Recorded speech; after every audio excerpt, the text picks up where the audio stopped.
Thanks for staying with us. All new at 6:30, we're drilling down on an issue that some say impacts safety on every road in Pennsylvania. Last hour, we brought you the exclusive story of 15-year-old Christopher Lucas. He was hit and killed last fall in the parking lot in North Hills Village in Ross. The driver who hit him was 92. And there are questions about whether he should have even been driving. In the second part of her story, Jennifer Borrasso looks into Pennsylvania's rules for older drivers and whether they go far enough. We just kept telling him to hold on, help us on the way. It's been 9 months of agony for the family of 15-year-old Christopher Lucas. 9 months of grief and torture, constantly reliving the day that Christopher was hit by a car and dragged 22 feet in the parking lot of North Hills Village in Ross Township.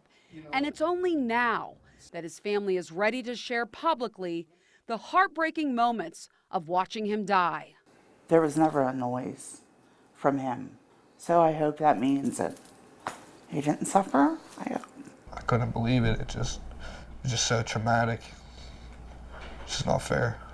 92-year-old Larry Burkhart hit 2 parked vehicles before hitting Christopher. He told a Ross Township police investigator his vehicle, quote, just took off on him, and he didn't remember hitting anyone. Burkhart pleaded guilty to 2 summary offenses. Ross Township Police also requested both a medical and driver examination. Burkhart's own daughter told an investigator, quote, she believed Larry could be showing signs of Alzheimer's and dementia. She told police she also voiced her concerns to her father's doctor about him driving, but said the doctor refused to suggest he stop driving. All of it begs the bigger question. What requirements are there in Pennsylvania for older drivers, for their own safety and the safety of others? The whole situation's just terribly heartbreaking. State Representative Jason Ortiz sits on the House Transportation Committee. He met us where Christopher died. Sometimes it just takes an event like this, unfortunately, for people to start paying attention to it. Turns out in Pennsylvania, there are no clear rules for elderly drivers. Instead, PennDOT looks to others, mainly doctors or others in the medical community, to report issues that may impair a person's ability to drive. That all physicians and other persons authorized to diagnose and treat disorders and disabilities must report to PennDOT any patient 15 years of age or older who has been diagnosed as having a condition that can impair their ability to operate a motor vehicle safely. Law enforcement, as well as concerned family members and friends, can also report to PennDOT's medical unit with any conditions or concerns. In turn, that unit could then require a medical exam, a driver's test, or both. Every month, PennDOT randomly selects 1,900 drivers over age 45 to have a vision and physical exam before their license renewal. And depending on those exams, a person may have to take the driver's knowledge test, the on-road skills test, or both. The only provision in the state for drivers age 65 and over is giving them a choice of having their license renewed for 2 years instead of 4. However, according to the Governor's Highway Safety Association, 37 states and the District of Columbia do have provisions. For example, in Florida, those 80 and over must renew their license every 6 years instead of 8 for younger drivers, and they also must pass a vision test.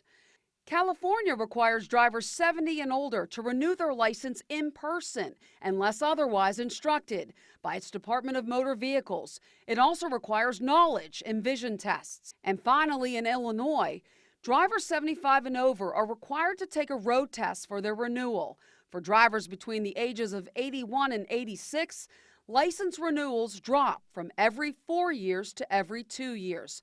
And those 87 and over must renew every year. So what about Pennsylvania? We have the 3rd largest population of older people in the nation, and nearly a quarter of our drivers are 65 or older. Do you think there needs to be stricter laws, such as mandatory testing for people after a certain age? I think it's something that does need to be addressed legislatively, whether you look at mandating testing, health tests, health screenings at a certain age, whatever that age is.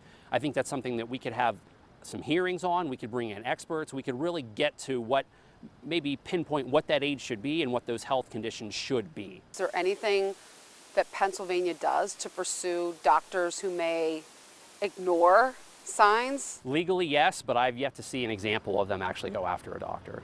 For now, awareness may be a simpler solution, and having tough but frank conversations with loved ones when it's time to take away the keys. And I know there's the issue of independence and being self-sufficient, but we're talking about safety. It's hard to make promises as far as getting legislation done, but what I will say is this. This has been brought to my attention over the last week. I've already started putting wheels in motion about possible ideas on what we could do to solve this. Now back to Pennsylvania's monthly random testing, Representative Ortizai says raising the starting age from 45 to 75 is a better idea. He says it's still not a perfect solution, but perhaps on the right road toward one.